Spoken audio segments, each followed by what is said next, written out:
चले।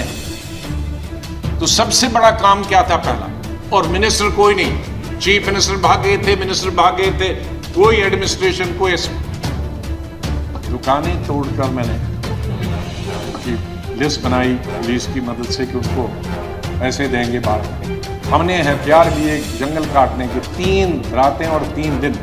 और अटल जी से जाते ही मैंने फोन से संपर्क किया, अटल जी प्राइम मिनिस्टर, कि ये स्थिति है और हम सड़क तैयार करेंगे, तब आप आइए ताकि हम वहाँ समंदर तक पहुँच जाए। 3 रात और 3 दिन हम तकरीबन 1000 लड़के यूथ कांग्रेस के मैंने लगाए काटने में और सड़क। फिर पीएम को फोन किया, फिर वो हेलीकॉप्टर से आए, फिर उनसे राशन मंगाया, फिर उसके बाद मैंने सोनिया गांधी जी को कहा। और वहां में रोया जब मैंने लाशें देखी, सैकड़ों लाशें तैर रही थी जब हम समंदर के किनारे तक पहुंचे। वहां में चिल्ला के रोया। कोई 4थी दफा और 5वीं दफा जिसका उल्लेख माननीय प्रधानमंत्री जी ने किया और वो भावुक हुए। मैं 2005 में जब चीफ मिनिस्टर बना नवंबर में, और मई में जब दरबार कश्मीर में खुला, तो मेरा स्वागत गुजरात के मेरे भाइयों और बहनों की कुर्बानी से हुआ। मैं अभी 2 ही दिन पहले पहुंचा, तो वहां स्वागत करने का मिलिटेंट का यही तरीका था कि आप हत्या करो गरीबों की तो वही स्वागत होता। उसका मतलब था कि हम हैं, इस गलतफहमी में न रहना। निषाद बाग जो कि राजभवन के साथ, वहां बस से उस पर लिखा था गुजरात की बस, उसमें हमारे तकरीबन 40-50 गुजरात के हमारे भाई बहनें टूरिस्ट, उस पे उन्होंने ग्रेनेड लगाया और मेरे ख्याल में दर्जन से ज्यादा लोग वहीं हताहत हो गए और कई जख्मी हो गए। मैं एक फौरन तुरंत जगह पे पहुंचा, लेकिन तब तक पुलिस ने वो हटा दिया। फिर मैं जैसे माननीय प्रधानमंत्री जी, इन्होंने भी डिफेंस मिनिस्टर से बात की, मैंने प्रधानमंत्री जी से बात की, जहाज आया मी-8 उनको लेने के लिए। लेकिन जब मैं एयरपोर्ट पे पहुंचा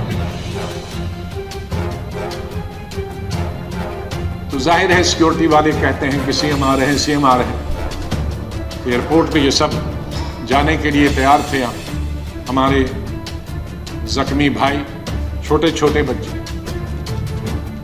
तो जब मैं एयरपोर्ट पे पहुंचा तो इन बच्चों ने, जिसका किसी का पिता मर गया था, किसी की मां मर गई थी, वो रोते रोते मेरे टांगों से जब लिपट गए तो मैं जोर से मेरी आवाजें निकल गई, ये खुदा ये क्या तुमने किया। मैं कैसे जवाब दूं इन बच्चों को, मैं कैसे जवाब दूं उन बहनों को जो यहां तफरी के लिए आए थे, सैर के लिए आए थे, और आज मैं लाशें लेकर इनके हवाले कर रहा हूं उनके माता पिता की। तो ये भावुक होने की जरूरी बात। आज हम ये अल्लाह से, भगवान से यही दुआ करते हैं कि इस देश से मिलिटेंसी खत्म हो जाए, इस देश से आतंकवाद खत्म हो जाए।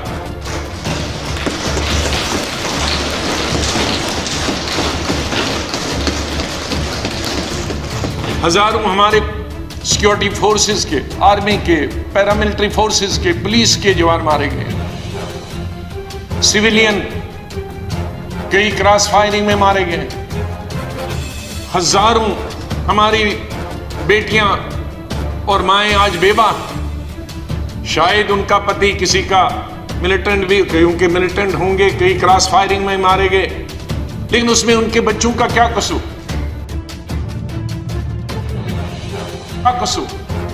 वो भी हजारों की तादाद में।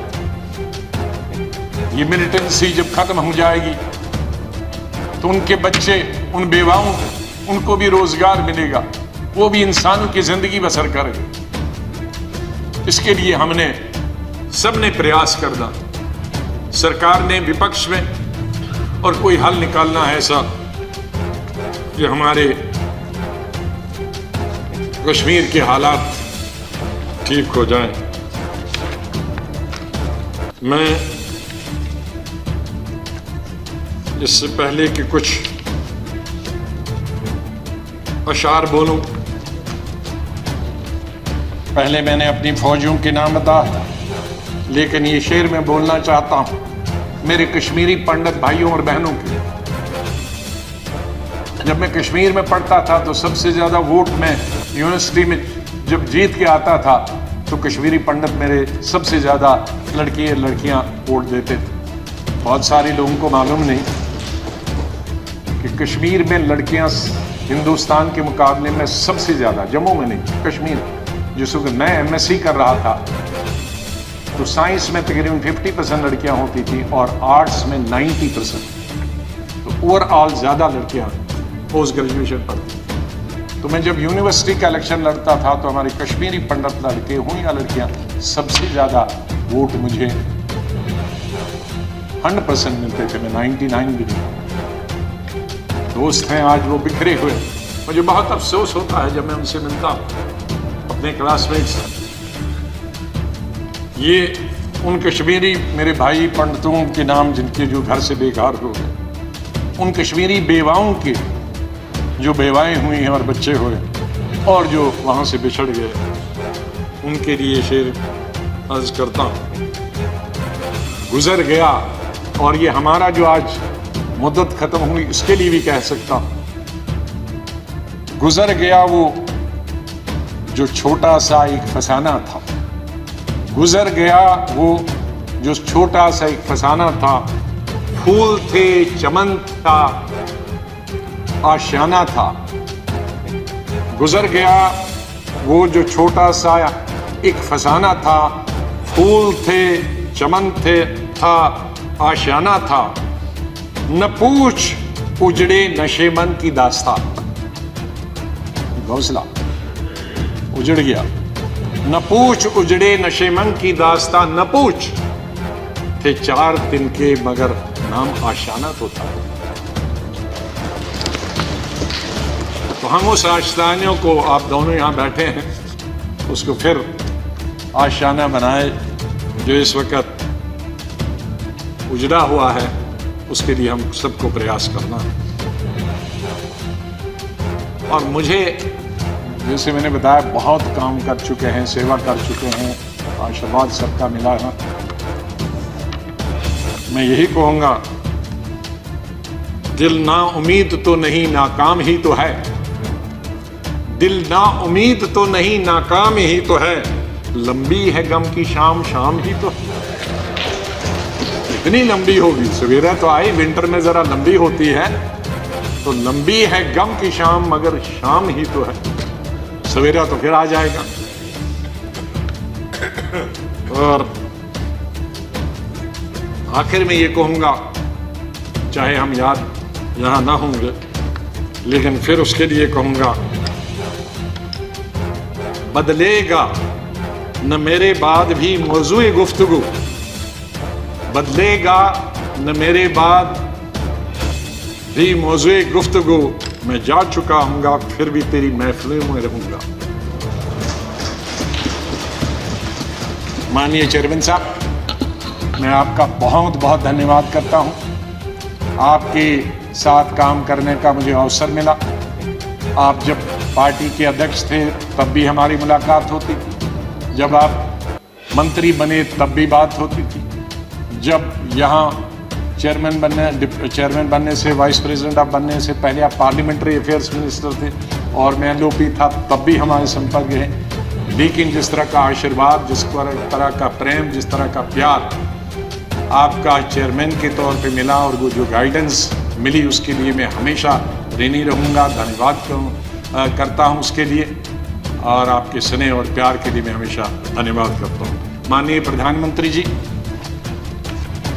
कई दफ़ा टोका टोकी हुई और आपने कभी बुरा नहीं माना। एलओपी के वक्त में बड़ी बड़ी लंबी स्पीचें आपकी हुई, मेरी हुई, खास करके राष्ट्रपति के अभिभाषण पर। उसमें लंबी तकरीर होती थी, कभी हम कुछ LOP की जिम्मेदारी करते थे, लेकिन आपने व्यक्तिगत तौर पर उसे कभी अपने खिलाफ नहीं किया। हमेशा भी आपने पर्सनल कॉन्टेक्स्ट को और पार्टी की जो जिम्मेदारी है उसको दूर रखा। कभी ईद हो, दिवाली हो, बर्थडे हो, उसमें बराबर आपने कभी भी कमी नहीं की फोन करने की। सबसे पहले या तो मेरी पार्टी प्रेसिडेंट का आता था या आपका आता था। दो आदमियों का तो अनिवार्य, हमारे प्रधानमंत्री और कांग्रेस प्रेसिडेंट। और आपने हमेशा बताया कि कभी अपनी स्टेट के बारे में हो और कोई काम हो तो मुझे आप कभी भी बताना। मुझे याद है जब मैं राज्यसभा इलेक्शन लड़ने गया तो आपने कुछ कहा कि भाई आपको कुछ जरूरत है, मेरे का वो तो लड़ाई है, आपका कैंडिडेट है, मैं कैंडिडेट हूँ, उसमें आप कुछ नहीं कर सकते। तो ये एक पर्सनल टच जो होता है, आदमी भावुक हो जाता है, आदमी सेंटिमेंटल हो जाता है, आदमी इमोशनल होता है।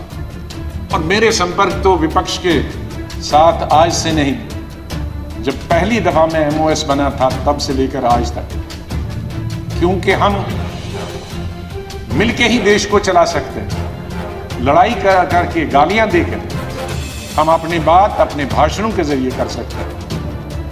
मैं आपका बहुत धन्यवाद करता हूं। मैं माननीय डिप्टी चेयरमैन साहब, मेरे यहाँ हम बेंचमेट रहे, वो हमेशा मुझे याद रहेगा। बहुत सिंपल आदमी है, स्ट्रेट फॉरवर्ड है।